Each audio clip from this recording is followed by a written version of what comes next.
நேர்மை தவறாத ஒரே துறவினா அது பொன்காமராஜ் சுவாமிகள் தான். ஏன்னா அவர் அந்த காலத்திலேயே வழக்கறிஞராக தன்னுடைய வாழ்க்கையை ஆரம்பித்தவர்.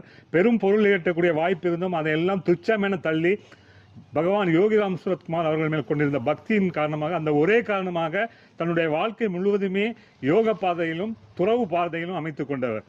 அவர் பல விஷயங்கள் பலருக்கு பண்ணியிருக்காரு. அதை அவர் வெளியில் சொல்ல மாட்டார்.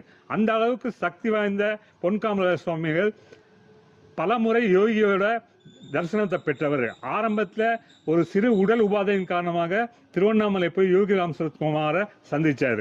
அன்னைக்கே பகவான் யோகிராம் சுரத்குமார் கட்டளையிட்டார், உனக்கு எல்லாம் சரியா போச்சு, நீ போன்னு. அதுக்கப்புறம் அவருடைய வாழ்க்கையே முற்றிலும் மாறி போயிடுச்சு. இளம் வயதிலேயே அவதூத நிலையில் இருந்த மாயம்மா அவர்களோட துறவு மனப்பான்மையில தான் நம்ம பொன்காமராஜ் சுவாமிகள் பழகிட்டு இருந்தாரு. அவருக்கு சின்ன வயசுலேருந்தே ஆன்மீக நாட்டம் இருந்தது. அவருடைய தந்தையாரும் ஆன்மீகவாதி தான். இப்போ